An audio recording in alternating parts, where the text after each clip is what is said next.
তাদের যেই ডরমেটরি আছে, ডরমেটরিতে যেই ডরমেটরির নিচে যেই কিচেনটা আছে, এটা রান্নাবান্নার কাজ হয় এলপি গ্যাস, এলজিপিতে, কি যেন, এলপিজিতে, এলপিজিতে হয়। তো এলপিজির লাইনটা আপনার রান্নাঘরে ইয়ে দিয়ে পাইপ দিয়ে টানা।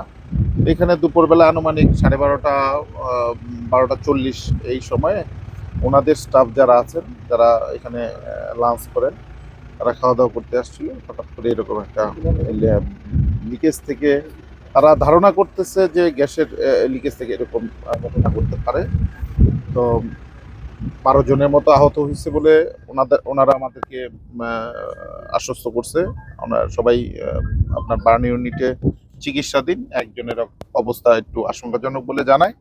আমরা বিষয়টা এখানে এসে দেখি, তাদের সাথে কথা বলি। এই পরবর্তী বিষয়ে তারা আরো যদি কোনো গুরুত্বপূর্ণ মেসেজ থাকে তারা জানাবে বলে জানাইছে। 3তলা ডরমিটরি রুম, সেখানে নিচতলায় একটা ডাইনিং রুম এবং কিচেন রুম আছে, যেখানে তাদের 12:30 থেকে দুপুরের খাবার শুরু হয়। কিছু লোক খাবার নিয়ে টেবিলে খেতেছিল, আর কিছু লোক খাবার নেওয়ার জন্য লাইনের মধ্যে ছিল। এমন সময় এই বিস্ফোরণটা সংঘটিত হয়।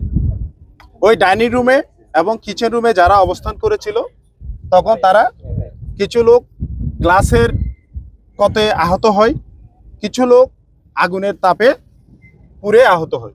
10 থেকে 12 জন লোক আহত হয়েছে।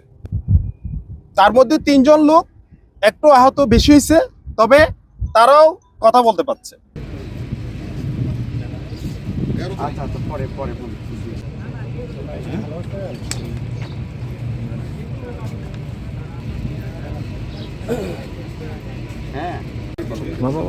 খবরের কাগজ, নিখাত, নির্ভীক, নিরপেক্ষ।